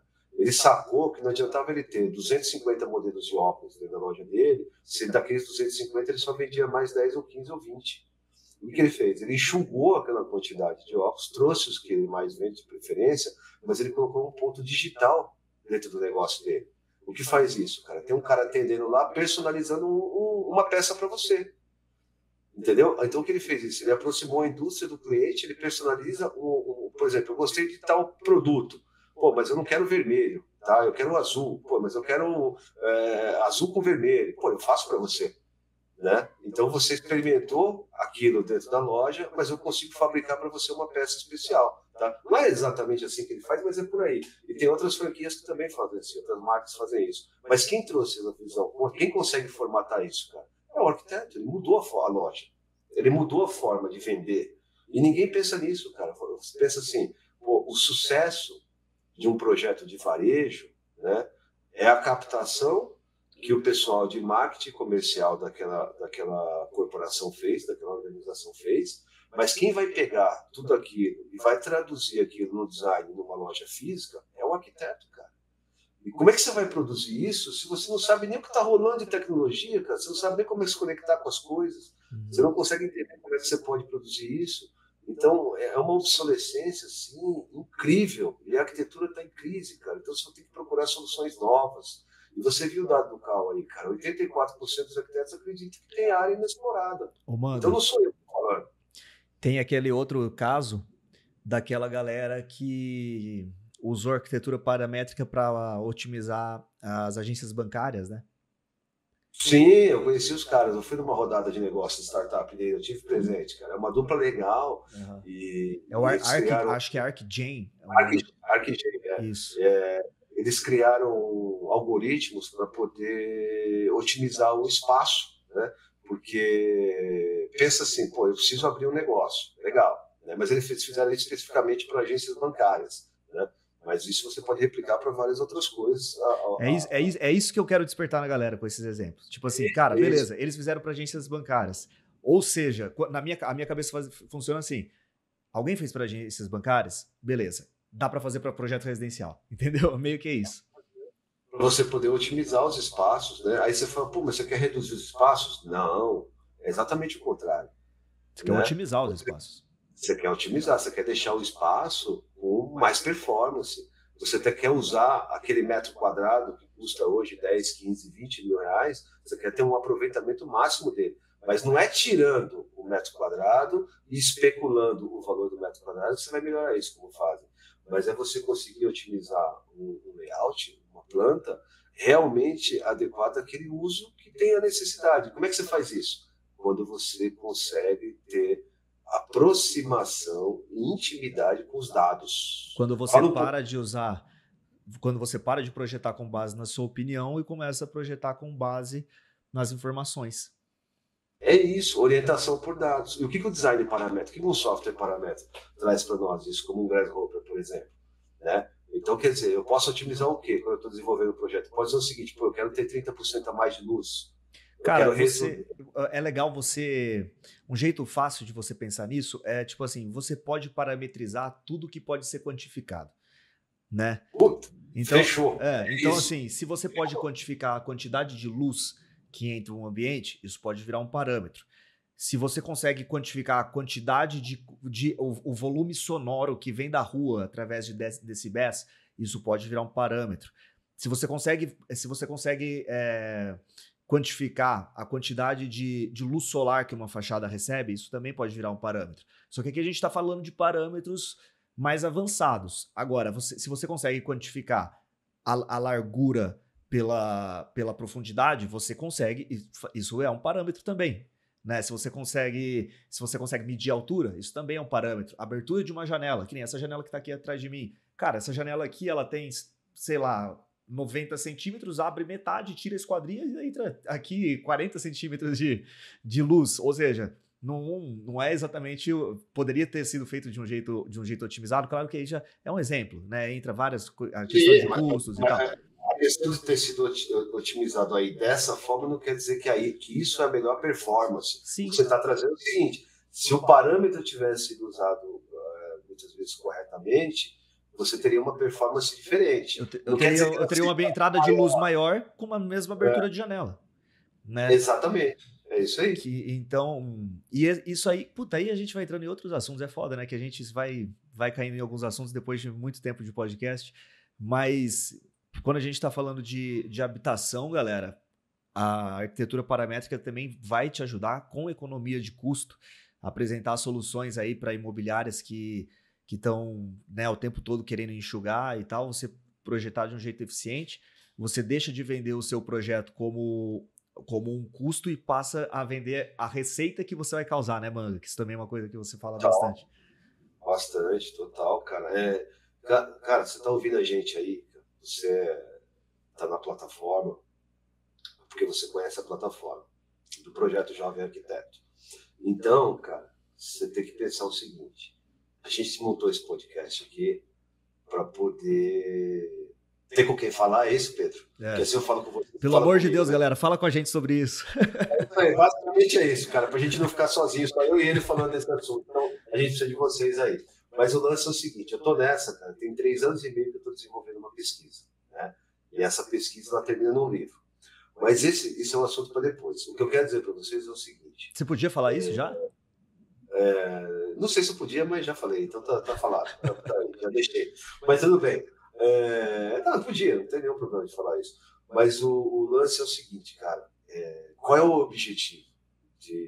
O Manga e o Pedro tá aqui gastando 1h30 do tempo falando com vocês sobre um assunto que muitas vezes o mercado não está nem pedindo, né? E você nem conhece. É exatamente por isso. O mercado ele não está pedindo, mas ele paga por eficiência, já falei isso. E você não conhecer sobre esse assunto é o ponto principal para a gente poder estar falando dele aqui. É isso que torna esse assunto relevante. É você não saber dele. Eu quero que você capture isso. Você não sabe do que a gente está falando. E é por isso que é importante. Porque se você soubesse, talvez não fosse tão relevante assim. Você já teria ouvido isso em algum outro lugar e não ouviu. É a primeira coisa.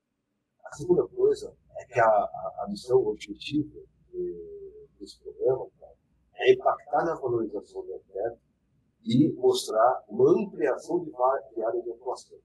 É isso que a gente quer fazer aqui. A gente quer mostrar que você pode desempenhar o seu papel, a profissão que você ama, de arquiteto, mas sendo mais feliz, sendo melhor remunerado e fazendo as coisas um pouco diferente do que a maioria. Pô, mas se você não quer que todo mundo... Pô, então são poucas pessoas que você está contando isso para todo mundo, né? Pô, porque todo mundo vai fazer diferente. Você está usando uma ferramenta disruptiva, você já está fazendo diferente. O fato de uma outra pessoa estar usando a mesma ferramenta disruptiva não quer dizer que o resultado dela vai ser igual a você, que ela está te copiando. E vou te dizer uma coisa também, cara. Isso não é pipoca, não. Porque o dia que alguém estiver te copiando, é porque você está fazendo alguma coisa relevante, fica feliz. Uma vez me copiaram, eu fiquei puto, eu não tinha maturidade para entender isso. Porra, eu chamei um advogado, falei, porra, vou processar esse cara, pô, o cara me copiou, não sei o que e tal, né? Aí depois eu aprendi uma coisa muito importante. O fato de te copiarem é porque você construiu algo relevante. Então, você é original e existe a cópia. Beleza, não tem problema nenhum. Entendeu? É meio que por aí. Então, não fica preocupado com o que você está aprendendo, você vai aprender. O quanto relevante isso vai ser, você vai estar na frente. Quanto mais rápido você capturar, você pode tirar coisa boa disso aqui que a gente está falando, tá? Mais à frente você está. Certo? Você está um passo à frente. Você conseguiu entender que você não precisa viver daquele slide que a gente mostrou ali. Aquele processo rotineiro do arquiteto desenha a planta, o engenheiro calcula a planta, o construtor executa a planta. Você não precisa ficar nisso, cara. Você acabou de sair da faculdade, você não precisa nem começar nisso. Você já está formado há muito tempo, você não precisa ficar tanto tempo nisso. Bota um retrofit em você, sabe? Faz um retrofit em você. Não é só visual, não, tá? Às vezes é bom, mas não é só visual, não. Faz um retrofit, cara, profissional, entendeu? Coloca uma outra roupa aí, muda esse repertório tecnológico, muda esse jeito de fazer e abre um pouco os horizontes para você conseguir capturar o que está vindo ao teu encontro. Tem muita gente aí no mercado falando do BIM como se o BIM fosse a salvação plena e absoluta do impacto na valorização do arquiteto. Eu acho que o BIM é uma grande vantagem. Eu acho que o BIM resolve um monte de problema, mas o BIM não é uma ferramenta disruptiva. É uma tecnologia que já existe há algum tempo. Ele não disrupta as coisas. Agora, tecnologias emergentes são capazes de disruptar as coisas. Vou dar um exemplo. Você vai fazer um levantamento de obra. Você tira a medida com a trena ou você escaneia o espaço? Se você tirou a medida com a trena, mesmo assim, você pode começar o seu projeto no BIM. Certo, Pedro? Certo. Agora, se você escaneou o teu espaço, cara, você já começou a trabalhar em BIM. Já é diferente. Você já começou dentro do processo. Então, o BIM é uma tecnologia que conecta várias coisas, que tem uma intercambiabilidade grande, mas não é uma tecnologia emergente ou uma tecnologia disruptiva. Tecnologia emergente e disruptiva, por exemplo, eu vou dizer aqui, é a inteligência artificial. E vai ter um monte de gente que está falando, pô, esses caras fizeram 2 programas e é a primeira vez que estão falando de inteligência artificial, hein? A gente não falou até agora sobre inteligência artificial. Você vê o tanto de material que tem, né? Pra caralho. Opa, desculpa. Pra caramba. Mas aí eu ia entrar nesse tópico da inteligência artificial. Cara, tem um livro, eu tô terminando de ler ele agora. Você vai indicar um livro aí pra galera? Eu vou indicar outro, que é esse aqui, ó. Artificial Intelligence in Architecture from Na tela Research... que eu- Não, achei que estava na tela. From Lá e- Research to Practice. Desculpa a pronúncia do inglês. Eu não sei, cara, se tem esse livro traduzido. Mas é um livro muito interessante. E nele, o autor, que é o Stanislas Shailau. Desculpa a pronúncia aí, galera, né? Vai dar um desconto. Eu não sei como que é o nome do autor. Mas o que ele traz o desenvolvimento da tecnologia em projetos em 4 etapas principais. O primeiro é a modularidade. Então começa com o Baukasten, né? Aquela coisa de você querer adequar tudo às medidas do corpo humano. Aí Le Corbusier também querendo padronizar tudo, tal, aquela coisa toda. Tem a coisa de você projetar a partir dos módulos. E aí surgem alguns projetos interessantes em cima disso, como o Habitat 67, do Moshe Safdie, em Montreal. São projetos assim extremamente modulares. Então, eles literalmente pegam caixas e vão empilhando aquilo, como se fosse um brinquedo. E isso foi disruptivo, porque é um jeito de você padronizar a arquitetura e ainda assim ter a possibilidade formal. Conforme você vai empilhando essas caixas de um jeito diferente, você vai chegando em diferentes resultados. Então esse foi o primeiro. Depois disso, a gente tem o CAD. E aí entra Frank Gehry, né, com o Kate, que fez que usou um software de engenharia aeroespacial para projetar o Walt Disney Concert Hall. E aquilo ali também foi uma mudança na arquitetura, que foi quando o computador passou a auxiliar o design, né? Computer Aided Design é o significado de CAD. E foi a partir desse momento que você teve os primeiros computadores, pelo menos assim, ajudando de forma efetiva no projeto. E o terceiro movimento foi a parametria, que é quando você pega dados e projeta a partir deles. Então a gente não está falando aqui, tudo que a gente falou nesses 2 episódios, a gente não está falando do que tem de mais novo. Se a gente for olhar para trás, pô, a Zaha Hadid já nos deixou, né? O escritório dela continua e ela já fazia os projetos dela de forma paramétrica. Eu tive a oportunidade de visitar agora o Maxi Museum em Roma. Cara, é absurdo, sabe? As coisas que ela fazia. E a gente não está falando de coisa nova. Mas é algo que aparentemente ainda é reservado só para os grandes escritórios. A gente não vê isso sendo mainstream, né? Não vê isso sendo altamente distribuído entre os escritórios padrão, né? Os escritórios normais de arquitetura. Parece que é uma coisa reservada só para quem está no topo. E não é, galera. Se você consegue ganhar na escala que você trabalha, independente de qual seja ela. E aí a gente vai para o 4º ponto que o livro cita, que é a inteligência artificial. E aí é o ponto que a gente está hoje, que é onde a gente está caminhando, engatinhando ainda. Aí sim a gente está falando de vanguarda, de você trazer algo novo, né? De descobrir métodos. A inteligência artificial está evoluindo muito rápido. O que você fazia com o Midjourney em 2022 é muito diferente do que você faz em 2025. Se você for analisar os resultados, é absolutamente diferente, com o mesmo prompt, e já fizeram esse teste. Então, as coisas que a gente está falando aqui, talvez soe como uma grande novidade, mas o mundo que nós admiramos já é moldado dessa forma. Quando a gente olha para um urbanismo de Nova York, Highline, aquela coisa louca saindo, aqueles prédios, né?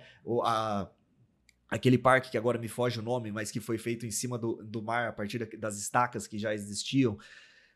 Tudo isso é design paramétrico.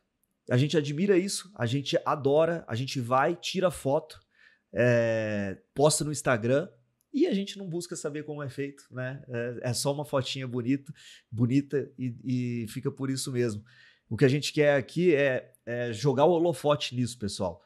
Mostrar que se algo tão complexo está sendo feito usando essas tecnologias, o que te impede de usar isso para projetar um balcão diferente para a recepção do hotel que você foi contratado para fazer, ou da cafeteria, ou da academia, sei lá, qualquer coisa.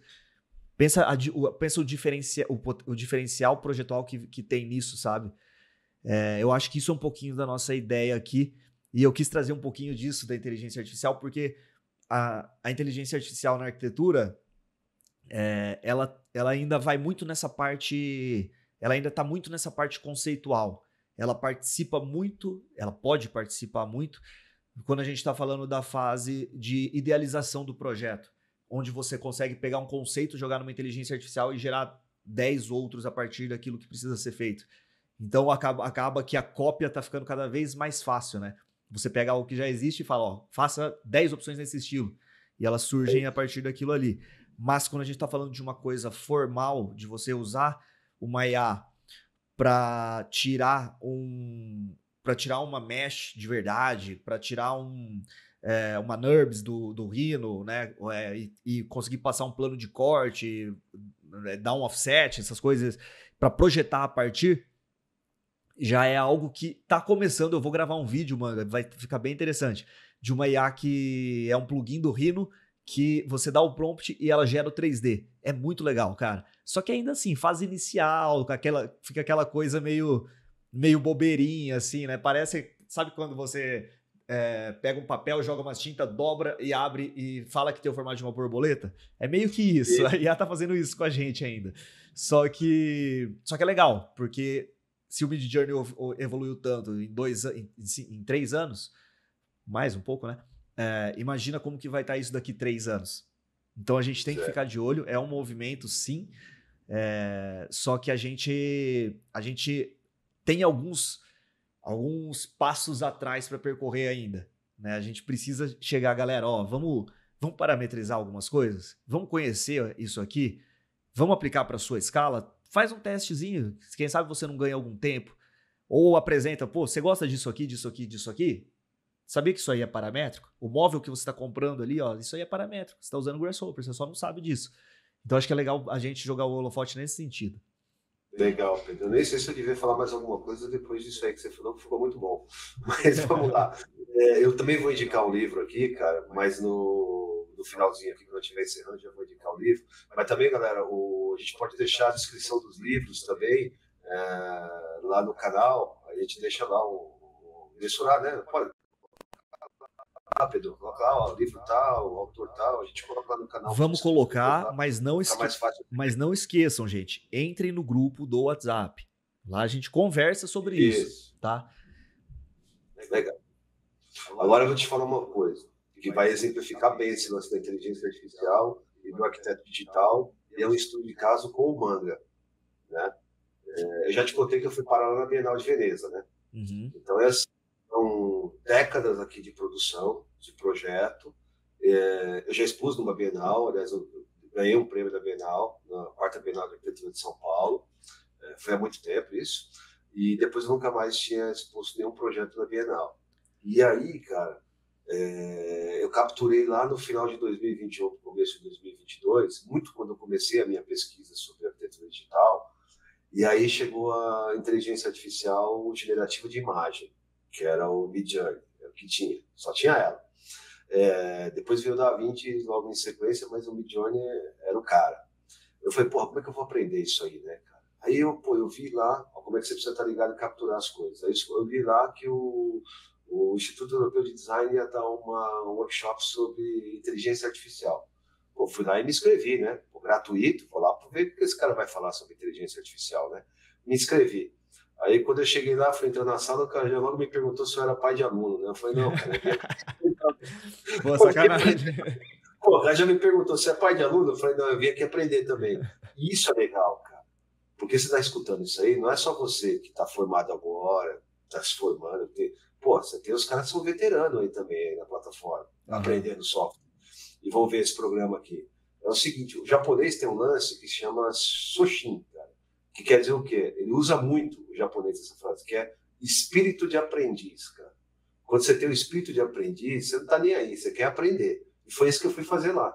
Pô, cheguei lá, pô, fui muito bem recebido pelo cara, pelo professor. Aliás, é o cara que faz os palcos do Rock in Rio, do Lollapalooza, tá? É o Índio Sun, cara. É um design top, cara, top.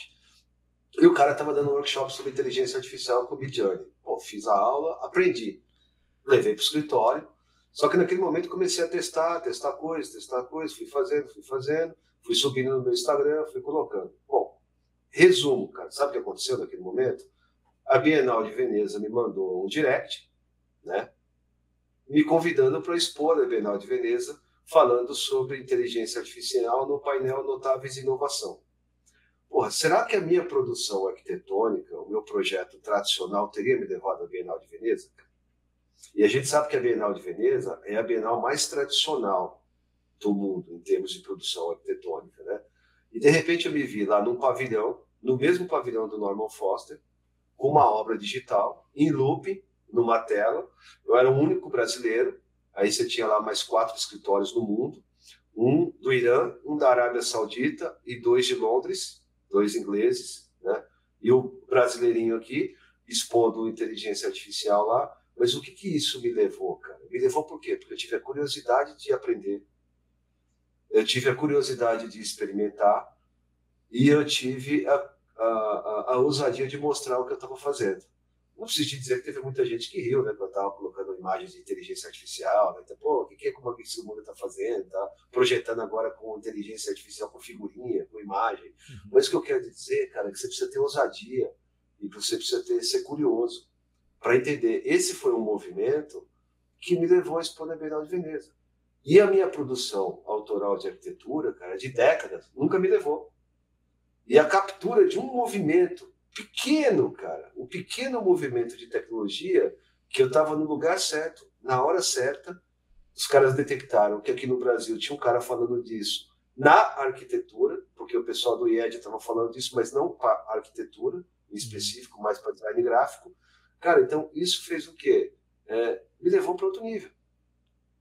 E o que eu quero dizer para vocês é que quando você se coloca à disposição de aprender de novo, e eu vou deixar para vocês aqui a dica desse livro aqui, que é muito legal, que é o Lifelong Learning. Tá vendo aqui, ó? O poder do aprendizado contínuo. Você não vai encontrar nada de arquitetura nesse livro. Esse livro não é sobre arquitetura.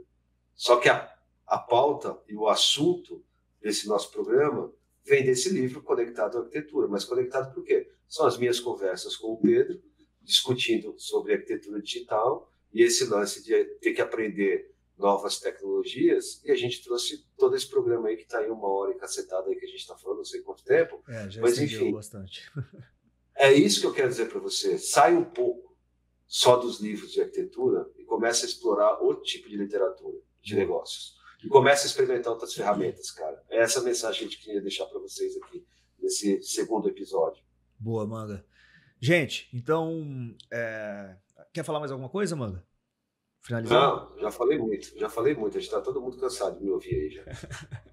Acho que não, velho. A galera gosta de escutar. Bom, gente, mas é isso então. Agradecer mais uma vez aí a presença do Manga em mais um podcast com a gente. Agradecer principalmente vocês. Se você ficou até aqui, comenta aqui embaixo pra gente saber quem foram as pessoas que ficaram com a gente aí até o final. E principalmente, se você chegou até aqui, você tem a obrigação de participar do nosso grupo no WhatsApp, onde a gente vai estar interagindo, é onde a gente quer ter o contato da nossa galera. Se você estiver lá, você é um dos nossos. E é aí que a gente vai formando nossa turma, para quem sabe mais para frente trazer mais pessoas aqui para conversar com a gente também, né, fazer um ecossistema que fala das mesmas coisas e que busca o sucesso e a prosperidade da profissão através de meios tecnológicos e digitais, porque no final das contas é para isso que serve a tecnologia. Se a gente não estiver usando para isso, a gente está usando errado. Certo? Última coisa. Vai lá. O que nos torna humanos é a tecnologia, cara. É assim desde o fogo. Você vai puxar outro assunto agora, cara. Tá acabando já o podcast.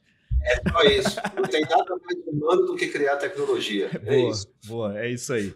Mas no próximo a gente discorre um pouco mais sobre isso. Valeu, Pedro. Até mais. Fechou. Valeu, galera.